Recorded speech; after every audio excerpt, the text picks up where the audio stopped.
نحمده ونصلی علی رسولہ الکریم بسم اللہ الرحمن الرحیم۔ صرف 5 منٹ کا مدرسہ قرآن و حدیث کی روشنی میں 28 صفر المظفر۔ نمبر 1، اسلامی تاریخ۔ حضرت مریم علیہ السلام۔ حضرت مریم بنت عمران علیہ السلام بنی اسرائیل کے ایک شریف گھرانے میں پیدا ہوئیں۔ قرآن میں 12 جگہ ان کا نام آیا ہے اور ان کے نام سے ایک مکمل سورت اللہ تعالی نے نازل فرمائی۔ ان کے والد حضرت عمران بیت المقدس کے امام تھے۔ حضرت مریم بچپن ہی سے بڑی نیک سیرت تھیں۔ اللہ تعالی نے اس وقت کی تمام عورتوں پر انہیں فضیلت عطا فرمائی تھی۔ پیدائش کے بعد ان کی والدہ نے اپنی منت یعنی نظر کے مطابق ان کے خالو حضرت زکریا علیہ السلام کی پرورش میں بیت المقدس میں عبادت و خدمت کے لیے وقف کر دیا اور اونچی جگہ پر ایک کمرہ ان کی عبادت کے لیے خاص کر دیا۔ وہ ہر وقت عبادت اور ذکر الہی میں مصروف رہتی۔ اللہ تعالیٰ نے غیبی طور پر بغیر موسم کے عمدہ پھلوں کے ذریعے ان کی نشو و نما اور پرورش فرمائی۔ جب حضرت مریم بڑی ہو گئیں تو اللہ تعالیٰ نے فرشتے کے ذریعے بشارت دی کہ تمہیں ایک بیٹا عطا کیا جائے گا جس کا نام عیسیٰ ہوگا۔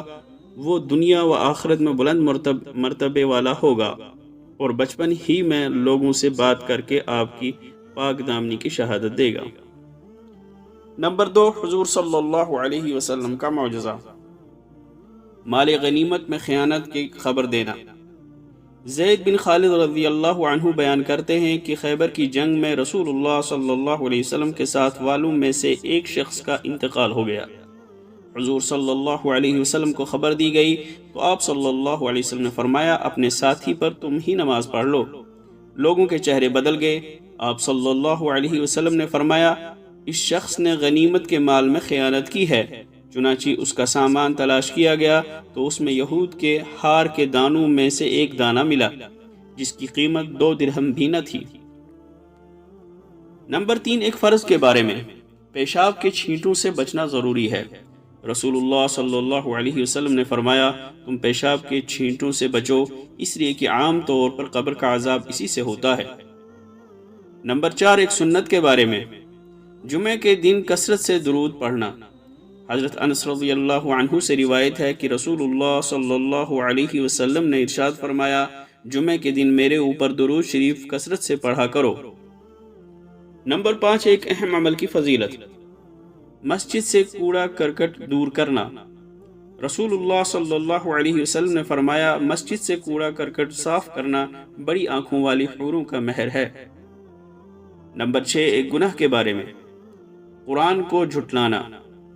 قرآن میں اللہ تعالیٰ فرماتا ہے اس شخص سے بڑا ظالم کون ہو سکتا ہے جو اللہ پر جھوٹ بولے اور جب اس کے پاس سچی بات یعنی قرآن آئے تو اس کو جھٹلائے۔ کیا ایسے کافروں کا ٹھکانہ جہنم میں نہیں ہوگا؟ نمبر 7، دنیا کے بارے میں۔ رزق حکمت خداوندی سے ملتا ہے۔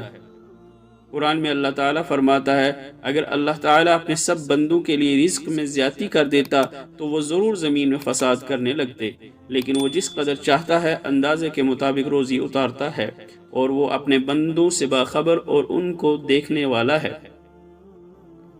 نمبر 8، آخرت کے بارے میں۔ 40 سال تک عذاب۔ رسول اللہ صلی اللہ علیہ وسلم نے فرمایا جہنم میں بختی اونٹوں کی گردنوں کے برابر موٹے سانپ ہیں، ان میں سے ایک نے بھی ایک دفعہ ڈس لیا تو اس کا زہر 40 سال تک باقی رہے گا۔ اسی طرح جہنم میں حاملہ خچروں کے مانند موٹے بچھو ہیں، ان میں جو کوئی ایک دفعہ ڈسے گا تو اس کی تکلیف 40 سال تک محسوس ہوگی۔ نمبر 9، طب نبوی سے علاج۔ صحت کے لیے احتیاطی تدبیر۔ حضرت ابن عباس رضی اللہ عنہما فرماتے ہیں کہ رسول اللہ صلی اللہ علیہ وسلم کھانے پینے کی چیزوں میں پھونک نہیں مارتے تھے اور نہ برتن میں سانس لیتے تھے۔ فائدہ۔ اطباء کہتے ہیں کہ جو ہوا سانس کے ذریعے باہر نکلتی ہے اس میں مرض کے اعتبار سے لاکھوں جراثیم ہوتے ہیں۔ جب انسان برتن میں 3 پھونک مارے گا یا سانس لے گا تو وہ جراثیم اس میں پھیل کر صحت کے لیے نقصان دہ ثابت ہو سکتے ہیں۔ نمبر 10، نبی صلی اللہ علیہ وسلم کی نصیحت۔ جب چھینک آئے تو یہ دعا پڑھے۔ رسول اللہ صلی اللہ علیہ وسلم نے فرمایا جب تم میں سے کسی کو چھینک آئے تو الحمدللہ کہے، اور سننے والا یرحمک اللہ کہے، اور اس کے جواب میں چھینکنے والا یہدیکم اللہ ویصلح بالکم کہے۔ اللہ تعالی عمل کرنے کی توفیق عطا فرمائے۔ وآخر دعوانا ان الحمدللہ رب العالمین۔